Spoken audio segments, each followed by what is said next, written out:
Tate, the Purpose Midwife, really Purpose Midwife, really Tate, the Purpose Midwife, really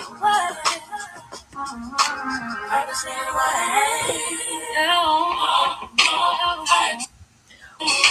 Welcome to On Friday Inspire. I am your host of Dr. Aleigha Tate, the Purpose Midwife. I want to thank y'all so much for joining us this beautiful evening. You could have been anywhere else doing anything else, but you chose to spend it with us. And for that, we are totally grateful. Y'all, I'm so excited about tonight's topic, about my guests, that we were connected like years ago and God reconnected us. And I just love how God does things, right? But before we bring her on, I want to thank you again for joining. Do me a favor, hit that share button, tag a friend, tag a family member, because y'all know some people that needs to hear this conversation, right?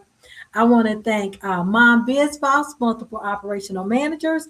If you are an aspiring entrepreneur or an entrepreneur, you want to connect. Mom Biz, B-I-Z, boss.org. Y'all holler at those ladies because they can definitely help you.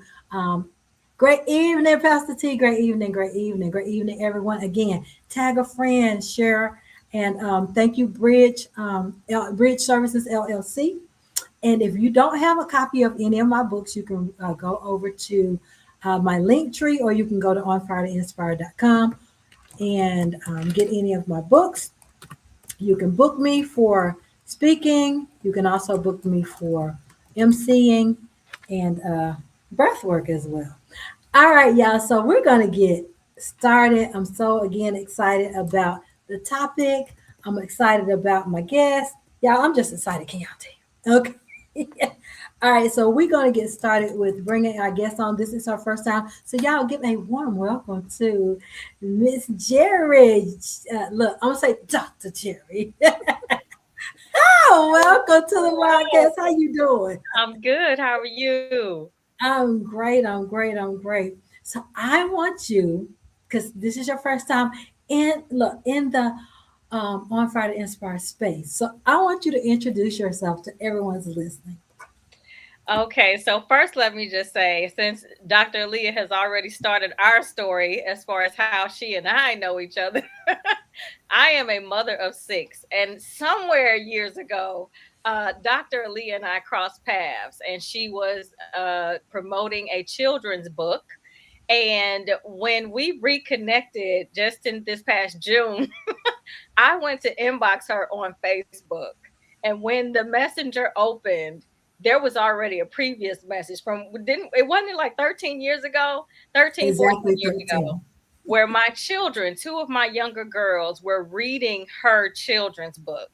That's how many years ago it was, 13, 14 years ago. And so I was just like, oh my goodness. So that was the first part of our conversation in this reconnection. But, I'm just so grateful that we were reconnected and the way we were reconnected. We both had an opportunity to be recipients of honorary doctorates this past June. And so, yeah, it was a beautiful thing. Several different people, several different faces within our graduating class were familiar with me. And so to know that we all share that path, that purpose driven path that brought us to that space. It was just a beautiful thing. So I'm Jerri. My titles changed in front of my name. My last name has changed, but what remains constant is that I am just Jerri. And in that, I have done a lot over the years. Again, I'm a mom of six. I'm a caregiver to my dad. I am an entrepreneur. I'm an author, speaker, consultant. I am a healer. I believe in, holistic healing all the way around, spiritual, physical, emotional, social, just really being purposeful about our space, our circle, and how we, walk our path from day to day. Woo, girl. I'm still stuck on mother of six. You told me that last month. I said, what? My Yes, they goodness. are all young adults. I actually have six grandchildren. So they are all young adults out here navigating life. And, it's a beautiful thing to see your fruit bearing fruit, and to see some of those words and some of those, anecdotes that you shared when they were little, and you see it coming, into fruition. So it's a beautiful thing. Amen. Amen. Now, the topic itself, living on purpose in peace. What does that mean to you? What does that mean to just you? It's everything. I mean, when I look over my life, even going back as far as my childhood, teenage years, I have always been very purpose driven before the book came out. The book actually, helped me understand who I was and why I was so driven in certain areas and everything. So, and the idea of doing it in peace. For me, it comes down to when you look at business or ministry or community service, you can be purpose driven, but it can be chaotic. It can be straining, all depending on who you connect with to do that work or do that service. And so for me, the idea of doing it in peace is to always make sure and assess if I have capacity for the fullness of the moment. And that includes the people, the environment, the task at hand, all things. So for me, I'm just very careful at this age, at 49, very careful to make sure that it's my season to do whatever that thing is, and to make sure that it is, within my purpose. That's anytime I go in a room, my question is, what is my purpose here? Who am I meant to connect with? What am I, here to give them? What do they have for me? Those are questions that I have continued to ask myself wherever I am. That's good. That's good. So you wear and have worn many hats, from entrepreneurship to caregiving, mother, leadership, ministry, creativity, and raising a family. Now, what season of life taught you the most about finding peace? Motherhood. Motherhood. Look, I said I don't know if it's a workshop, I don't know if it's a therapy session. There is a title called Motherhood is Ministry, and I don't know what I'm meant to do with that, but it really is. Motherhood has ministered to me, and it has been a platform of ministry, as I have walked that path. And so, yeah, in motherhood, you, especially a mother of six, a mother of multiple children. So I always say, what's the mother of multiple children? Three or more, okay? Because I have a girlfriend who has two, and she was like, "That's all I." She said, "I got two hands, two kids. That's all I can manage." So so I came to and talking to her, I'm like, okay, so then a mother of multiple children is three or more when you got to find another hand from somewhere. So, the idea of juggling the children, the household, marriage at the time, I was married for 23 years, marriage, ministry, community work, all those different pieces. Um, I had my meltdowns. I had, the moments where I broke. And the more you live, our elders have always told us, just keep living. The longer you live, the more you figure it out, as far as what works for you, what is your breaking point, and making sure, oh, I can see that from a mile away. And no, I'm not going down that path again. No, those behaviors, those activities, you can see spirits from 100 miles away when you get familiar with it. And so, yeah, whatever the situation that broke me or shut me down or where I had a meltdown, I'm big on journaling. I've been journaling since I was a little girl. And so, journaling has always been my therapeutic journey to understanding what happened. My journaling may start off where I'm venting, but in that writing process, I come to a place where I realize what are my takeaways, and how do I make sure I don't repeat this again? How do I make sure I never have to feel this way again? And so that was my journey of pursuing peace. Okay, okay. Um, Now, many of us as mothers, whether you have one, two, 10, however, many of us wear this badge of honor called Superwoman. You wear these many hats and these many capes. But why do you think doing it all is unsustainable? Because it is. Because at the end of the day, whatever title we carry, we're still a human being.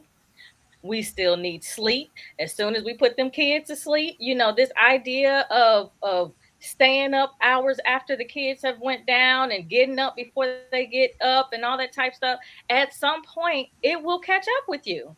I have pulled all-nighters in my 20s, okay? In my 20s, I have pulled all-nighters, working on projects while the kids were sleeping, all that type stuff, running on fumes at times. And it's just not. At some point something's going to fall through the cracks. You're going to miss something. Sleep deprivation, can just affect your thinking. It affects your moods, with engaging people. I remember falling asleep at a red light to the point where somebody had to knock on my car window, and it was literally just sleep deprivation. So yeah, the idea, even the idea of a Proverbs 31 woman, because that is another version of a superwoman, that was an ideal. The mother said, a question. It was a question. So that the ideal of that, I mean, that would be great. And a lot of us have in times pursued that image unsuccessfully, and then we feel shamed, like how is it that I couldn't get it done. It's not sustainable. We need sleep. we we need time to ourselves to decompress from all that we've taken in, all the energies we've picked up and carried. We need time to process. We need time to be with ourselves and just close out the day. Just so many pieces. So no, it's not sustainable. Hang the cape up. I don't even accept the title. When people say, not me, I'm not a superwoman. No, I don't want the cape. Didn't ask for it, not wearing it no more. I love that. At what point did you shift into that? From I got to um, do it all, I got it, to, yeah, probably. So all of my children were born in my 20s, like from the age of 20 to 28, my children were born.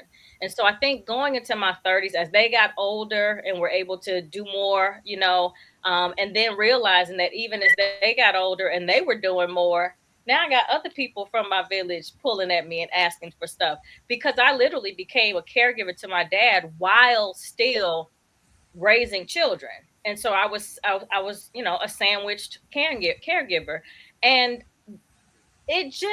it was amazing to me. I think the light bulb really went off when I became a caregiver and I was still managing home with a strained marriage and still children, navigating them in their teenage years and high school. I had two children graduate high school in the midst of caregiving. And so I think becoming caregiver hitting my 40s is when it was just like, no, I don't have the capacity to just be everything to everybody. Like, something has got to give. mhm. And just realizing that everybody was real comfortable with me doing all, doing And all, because it was for me, it was just like, why do I have to ask for help? Like, y'all see me over here juggling, I got 4 and 5 plates. Yeah. So late 30s going into my 40s. you were like, y'all can have this Uh-uh. cake. Y'all can have this cake. One of the things that you like to talk about is creating a rhythm versus finding or chasing balance. Let's talk about that. What's the difference between them? So for me, balance is not a fair word, okay? Because when we think of balance, a lot of people see that picture of like the balancing scale. Some people see the picture of, like, somebody sitting, peacefully with their legs crossed or whatever. Balance looks different in everybody's life. And again, for me, very early on, working with my business coach, she and I have been working together for 10 years now. She was one who, gave me the space to kind of talk through it. And for me, balance looked like me touching all the pieces that were on my checklist, all the different categories, checking off things for home, for business, for self, for caregiving. If I could get something done in all areas, then I felt balanced. But that may be too much for somebody else. And so the idea of rhythm, creating your rhythm, goes with the idea of seasonal production. The same way as nature, we got winter, fall, winter, everything goes dormant. It's not a lot of production in the winter time that we can see. Of course, things are still happening in its dormant season. But then you have spring and all the activity and pollination and all the things. And so, the same way that nature has a rhythm in seasons, it works the same for us naturally as human beings to have this idea of the rhythm of our seasons. What fits for this season, and what does that rhythm look like for me? Because it could look very different for me than it does to you, but the rhythm is the harmony of your life. When you feel like you have a harmony, when things are in its place, when you are touching what you need to touch in that season, then you can feel it, and it's a peaceful harmony, it's a peaceful melody. So you've had a lot of things happening, a lot of balls rolling at the same time. It's almost like one of Juggling. those. I was about to say one of those expert jugglers, right? And so, how in the world did you even begin to find a rhythm? Because so much was constantly going on Yeah. in the Um, world. I mean, again, every season looks different, of course. I think, and again, I have friends and family who have known me since I was a child, and they say you've always been that way. So it wasn't when I hit my 20s. I have a friend from high school that said you were making checklists in high school, to-do lists in high school. So when I look back, it is who I naturally came into this world being, someone who is a multitasker, who is highly productive, when I'm listing things out, when there are things to get done, and of course, it wasn't as many labels back then as there are now. But when I take a personal, I mean, the personality assessments, all the different ones. I've taken many different ones. They all come back to that same type of personality trait, just high productivity.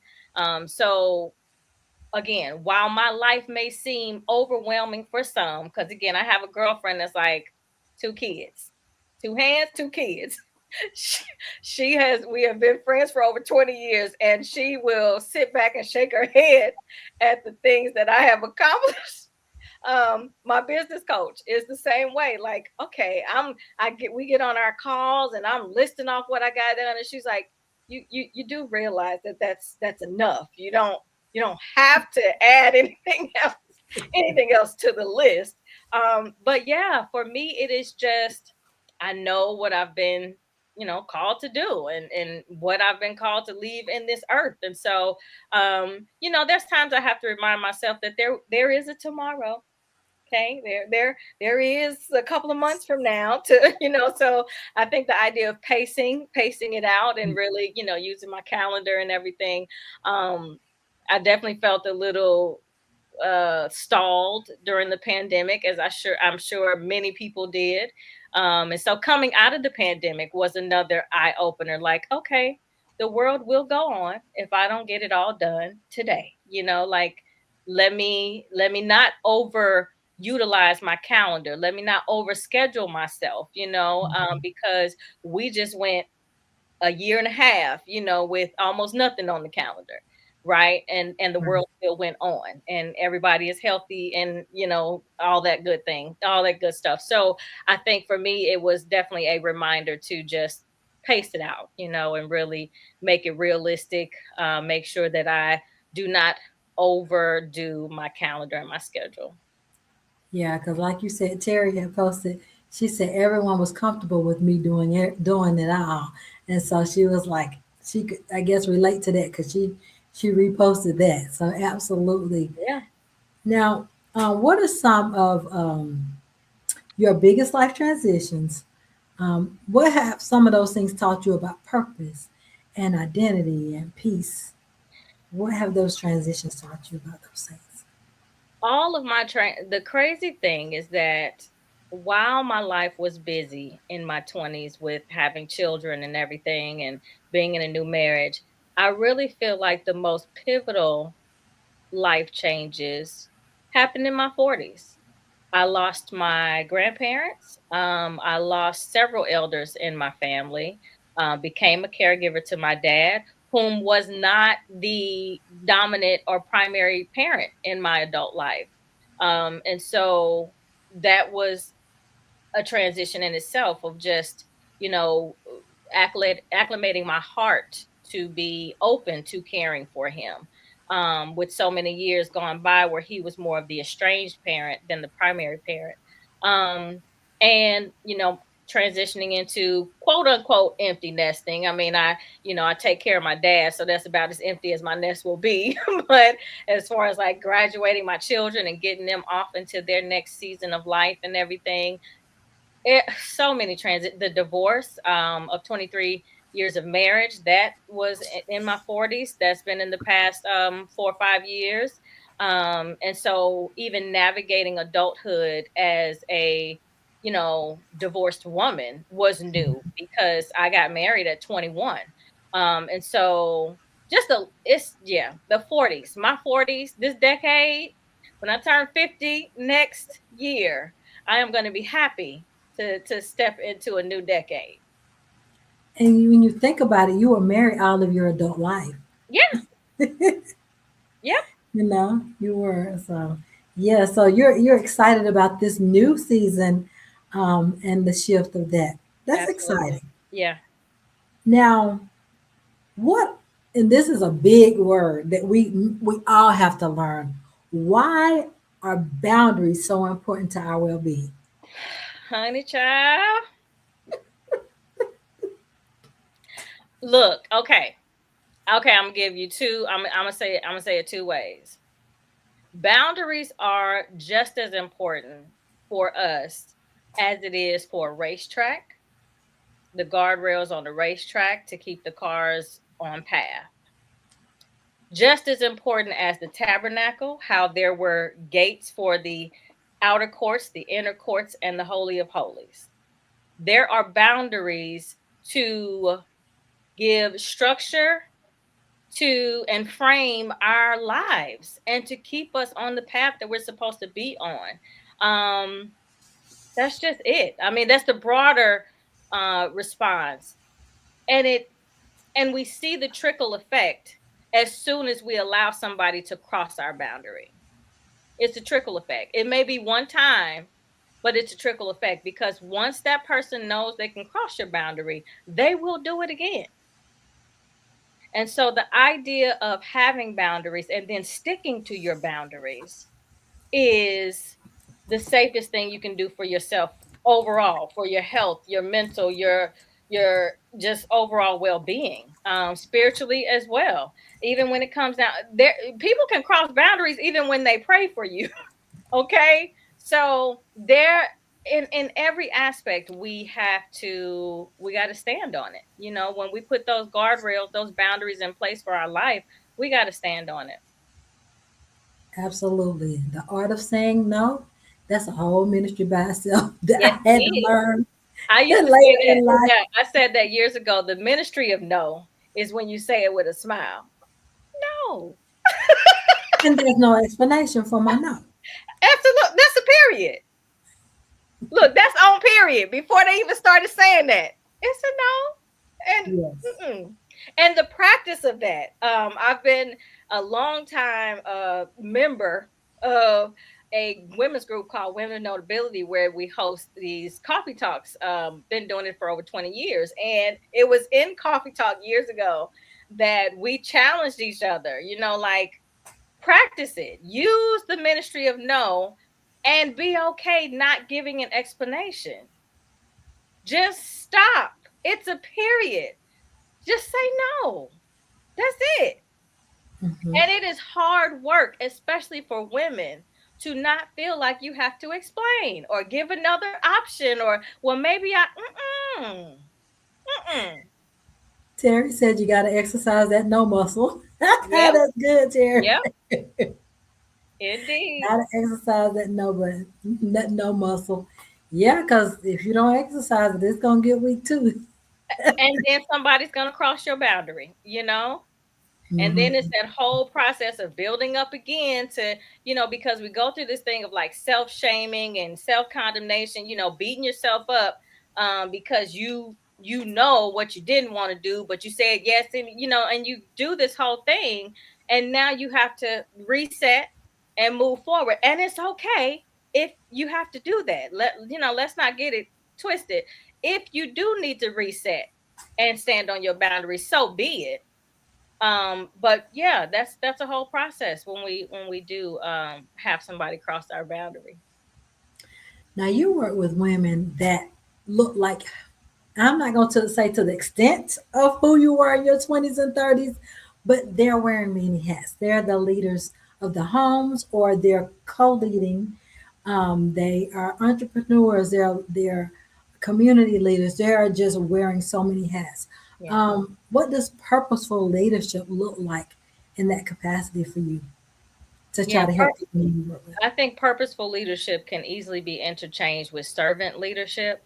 I think the idea of being willing to roll up your sleeves and serve and move in purpose alongside your team, is more of an example of leadership than anything. And so, purposeful leadership is when you have your people in mind. Years ago, I worked for Nordstrom, and I remember sitting in the orientation, and they displayed this inverted triangle and showed where leaders were at the bottom of the triangle and the customer was at the top. And so, staff, all these tiers of staff and employees were along this triangle. And their depiction, or what they said, was anybody working for Nordstrom is here to serve the customer. And leaders, the top leaders, the CEOs and all, they're here to serve the staff, the employees, and all the people. And so that idea of the inverted triangle, and I was in my early 20s, it just never left me. It made so much sense in every area of my life that um your people follow you when they know you have their best interests at heart, when they know that you are, that you can see them, that they are validated in what they do, that you acknowledge, the part that they play in the, culmination of the project or whatever it may be. And so purposeful leadership to me is staying on task with what the purpose is, of course, and then also making sure that you take care of your team and those who are following you. That's good. That's good.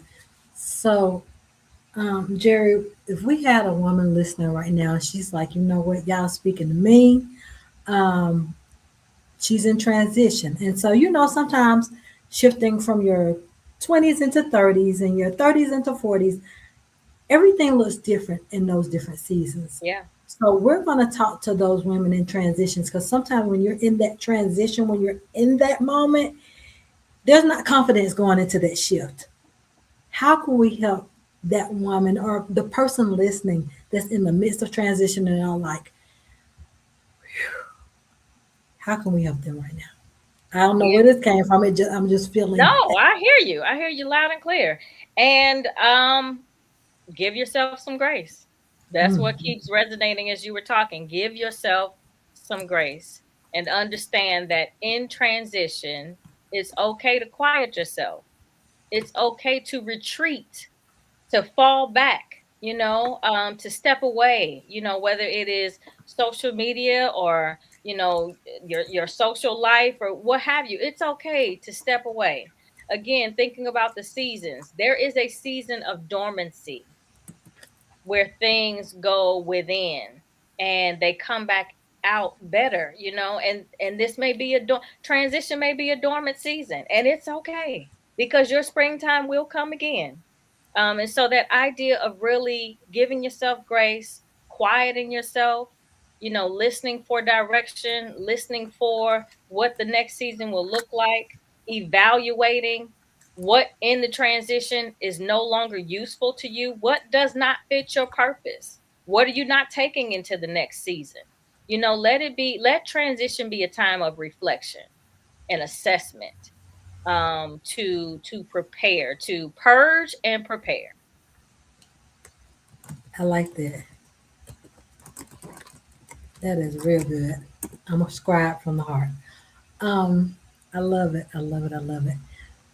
So for the people who are listening now, if there's anything that we've talked about or anything that hadn't been said, but you want something to just sit right here for them, not here, but sit right here, what would that be? For it to sit right there with them and stay Yeah, with them. I What would that mean, be? the idea of living on purpose in peace, walking in purpose in peace. Always evaluate every step you take. Ask yourself, is this in my purpose? Is this purposeful for me to be in this room, to go to this place, to be on this project? That's the question of the day. Is this purposeful? And does it bring you peace to think about being a part of that thing? Whether it's a relationship at work, or again, community work, ministry work, wherever. Does it fit you? Does it bring you peace to think of being a part of it and move in that aspect? And then again, like you were saying with transition, just give yourself some grace. Give yourself some grace. Vita said, transition is resting. Absolutely. That's when you need the most rest Yes, because you it ain't is. gonna go. Yep. And and a lot of people tend to find that their bodies are breaking down because they're trying to do too much Yeah. and their immune systems are compromised. I had to learn that the hard way myself in my 30s. So, Mm, but the thing is to continue to learn, grow and learn through it all, right? yeah, Grow and learn. absolutely. And the eye opener for me, speaking about health breaking down, nobody could have told me I would have been a family caregiver going into my 40s when I was turning 40. And I think one of the benefits that I have seen is that it has made me more conscious of my health, watching my father's health and the things that are starting to, come up. And it's all from previous years in lifestyle. And so what can I do now to make sure my 74 looks different from his? And so that's another part of my 40s that I think has been an eye opener as a caregiver, is, to have to be so involved in his medical records and medical history, and, talking about who he used to be and what he used to do, and, those type of things. And it's just like, huh, let me make some very conscious decisions now to make sure that my body can withstand another 30, 40 years, where I can take care of myself and move on my own accord, and, all those type of things. So, yeah, most definitely. Um, Kathy said, I'm learning to say no in my later age, but it was necessary. Kathy, girl, I understand. I learned it later too. That is something that no and setting boundaries is huge. I Yeah. mean, if you could put you can first of all, you can't put a price tag on it. You know, you can't put a price tag on it. And then secondly, it's so invaluable when you allow yourself to just rest. Hmm. Listening to your Hmm. body and just rest. Yeah.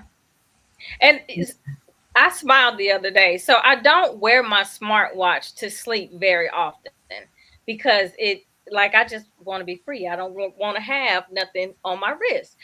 But for the sake of seeing my sleep score, my sleep reading, every once in a while I will wear it and be, very strategic and intentional about, seeing what those numbers look like. And even looking at that, being able to look at the reading and see, like when you're in deep sleep, and the percentage of your night where you actually fell into REM and all of that. It's eye opening, and that has to do with our overall environment too. Is, I don't do TV in my room and all that type stuff. So the idea of really, blackening our sleep space and making sure that it is conducive for deep sleep makes a difference on our mental clarity the next day, our energy levels, and all the things. And I think for me, I'm just in that space of understanding it all because, yeah, I'm perimenopausal, and I'm a caregiver, so I'm conscious of what my body's doing now so that it can withstand another 40 years. So all of those different reasons have brought me to this space of really being intentional about understanding what's going on the inside and how my outside environment is affecting my inside.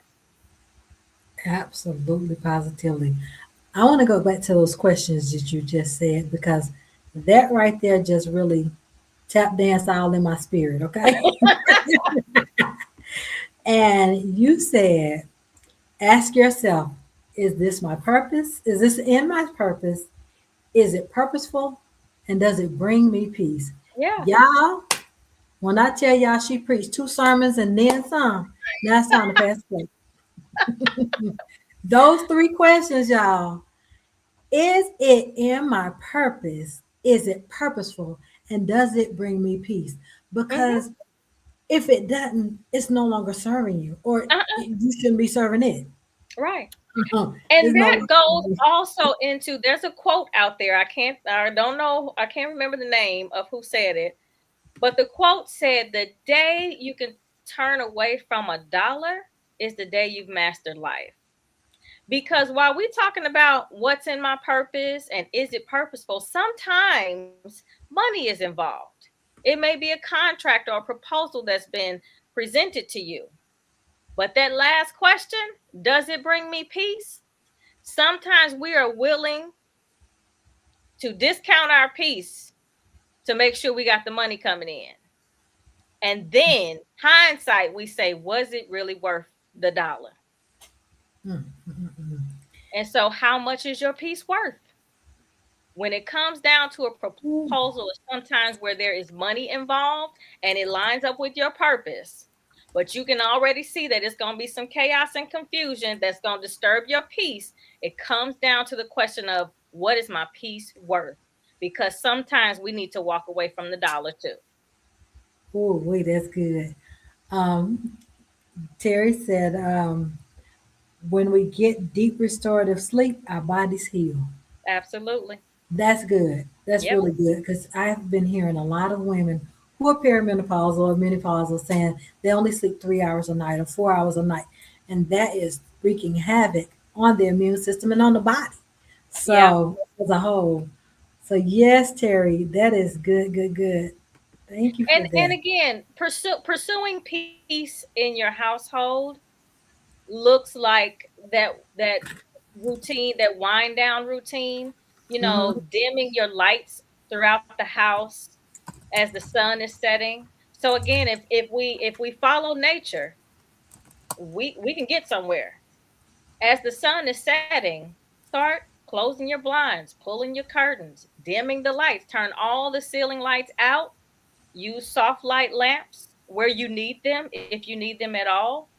Um, get the house on wind down, and that will help you start tapering down and slowing yourself so that you can, be prepared to go into rest mode. Whatever time that may, I ain't gonna get nobody no bedtime, but whatever time that may be, it'll get you in that space. Oh, yes, Kathy said all money is not good money. She's talking about how sometimes you may have to turn down some things that money's attached to. If it's going to Absolutely. cost you your peace, it's costing too much money, Kathy. Absolutely. It's Yep. costing too much. Yes. I love how you just said that to prepare your household for that because I'm that person. I don't like a lot of bright lights and all that stuff. I love natural sunlight. I love that kind of stuff. So, yeah, yeah. And Yeah, and that's it's a probably why visual some. thing. I love letting the sunlight in the morning. So I go around and open all my windows, all the blinds. But then that's my routine in the evening too, where I'm turning the blinds down when the sun is setting. Because when it get dark outside, ain't no, now you can see me. So no, we're not doing that. So Turn the blinds down, pull the curtains, but it literally settles the whole household. Okay, Terry said she uses her essential oil diffuser and lower the lights to get her into her sleep routine. Yeah, So that kind of absolutely. helps her shift. Hmm. And yeah, the way those natural essential oils can actually get that, and she has the ones that actually reach the cellular level. So Nice. yeah, absolutely. Yes, Terry, that's good. That's good, good, good. Ooh, anything else in your spirit to share, Miss Just Jerry? Dr. Just Jerry. I mean, I'm thinking about, the questions and the pieces that you pulled out. And again, as women, we have mastered womanhood, when we can stand on our boundaries, when we can make decisions based on purpose and peace. And don't forget that we are on our schedule too. We are a part of the to-do list. As we're Mhm. doing so much for everybody else, you're on the to-do list too. So, So, there's books out there. The title I'm thinking about is Pay Yourself First. Pay yourself not just in dollars, in time, in peace. Pay yourself first in all aspects of life. Make sure the day starts with you. Not where you jumping out of bed and running to take care of somebody else. No, no. Start with you. How much time do you need for you? Set an appointment for you. You're on the to-do list as well. I love that. Set an appointment for yourself because you are on that to-do list. Aunt Vita said healthy eating also helps you get rest. And then Terry said limiting caffeine through in the day and limiting sugar intake late in the day. So, that can help Absolutely. the body. So that's good, especially for the ones who are in that stage in the age of where we are. Yep. Because a lot of people don't realize how the caffeine feeds that. And so that's why they're wired because they have so much caffeine in their system. So, And yeah. sugar. Uh-huh. And sugar because we're in that high functioning of sugar. That's in that's a US thing, I guess, Yeah. because they don't do it in a lot of other countries. All right, well, honey, this has been a great, great discussion. Any more comments, y'all? Because y'all have been doing some great. Put yourself on the list. Absolutely. Yes, ma'am. Put yourself on the list. Absolutely. She Yeah, said, so even as a mother of six, like I said, the group that I mentioned, Women of Notability, I had my designated times in the month where I went to coffee talk, and my whole household knew. Bye, I'm bye. Don't call me. Don't call my phone. Like, And coffee talk, the gathering itself may have been an hour, a couple of hours, but it turned into a day for me. Coffee. I'm not coming back home until I absolutely have to because this is my day. and you needed that. You needed that. Absolutely. If we don't serve ourselves, how we can continue to serve others? Yeah. We can't. Half So we have half to first. empty. We Mm-hmm. talk about capacity, right? And so our cars, when it's a quarter of a tank, we only gonna get so far. And we need to think of ourselves in that same way, our capacity. My daughter, my 23-year-old, she often says her social battery is on empty, and that's where she's not gonna do no social stuff for a couple of days because her social battery is on empty. But literally, the idea of capacity, what do we have capacity for? And it may not be the day. Girlfriends might be pulling at you, trying to get you out the house or whatever. It may not be the day. We got to get to a point where we are listening to us, listening to our bodies, listening to where we are. Do I have the capacity for people?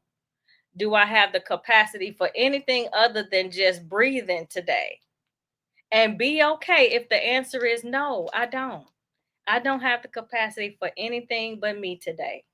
Let me breathe, and the world will go on And be okay with and be okay. it. Yep. And Absolutely. you'll be a better person for your village the next day. Absolutely. When they see you again, you will be vibrant. You will look rested. You know, Yeah, they'll start to respect your word. They will start to respect your boundaries and the things you say. And I mean, the same thing with my children. My cousin told me, again, this was in my 40s, probably a couple of years ago, that she put her phone on D&D when she went to sleep. She had it in sleep mode. And I could not, I was just like, wait, but you got kids. Like, what if they need to get to you? And she said, I'll find out in the morning. And she said, whatever happens in the middle of the night, if they call me, they need to call 911. I'll find out in the morning.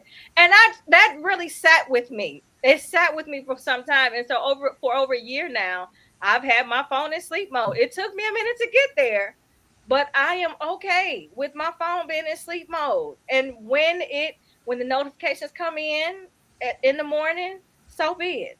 But my kids have gotten acclimated to, oh yeah, I forgot that your phone gonna be in sleep mode.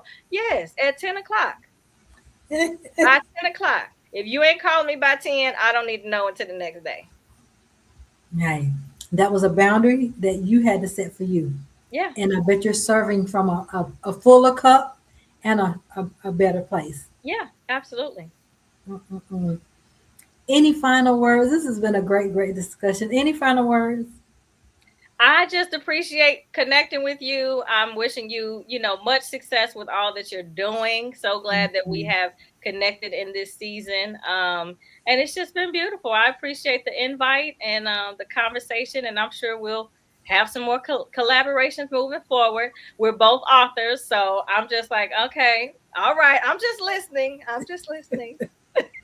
Yes, yes, yes. And we can even talk about that caregiving thing. I only had 6 months of it, but that was something because if you've never done it before, you have a newfound appreciation for Absolutely. caregivers when you have to do it yourself, Yeah. by yourself. Yes, yes, yes, yes. But we look forward to hearing back from you. Let us know when you want to come back in. Let us know what you got going on. You got let them know how to follow you and connect. So yeah, okay, let me real quick. So the story behind me branding myself as just Jerri, when I was married, my brand was Jerri D. And after the divorce, I was just like, okay, I was playing around with stuff. And I literally got frustrated with myself and was like, I'm just Jerri. I'm just Jerri. Point blank, period. Whatever is before my name or after my name, I am just Jerri. And so that is literally what my handle is. You can do at It's Just Jerri. And find me on Facebook, Instagram. I just came on Threads. I'm 49. Let me say that again. So I don't want to do TikTok. Everybody been trying to ask me. I don't want to do TikTok. I don't want to sign in to nothing else, to be quite frank. I do have a YouTube channel, and I am on LinkedIn, and that's as far as I'm going, unless I am absolutely forced. I unless get they unless they merge these platforms where I can just do one sign in. That's as far as I'm going. YouTube, Instagram, Facebook, and LinkedIn. It's just Jerri, and my name is Jerri D. McElroy. I appreciate this time. There's a lot that God has given me to offer to um, the broader audience and the broader village, and it just comes down to how are we meant to work together. So reach out to me and let's talk. I appreciate this platform. Thank you. Thank you again. Y'all, if you missed any of this interview with Jerri, you want to come on back and listen to the replay. If you are on Facebook, y'all hop on over to our YouTube page under Aleigha the Purpose Midwife. Go subscribe, like, and tell us after this ends, what is it that stood out to you? What is it? Are you learning the art of saying no? Are you learning setting boundaries? What is it that you need to work on and learn, right? Because like we said, Jerri and I both talked about we learned that later in life, but guess what? It's not about when you did it, it's the fact that you do it. Okay. So we will see y'all back, same time, same place, right here next week. I am Dr. Aleigha Tate, the Purpose Midwife. We thank you so much for joining us tonight and sharing the time with us. Blessings to you.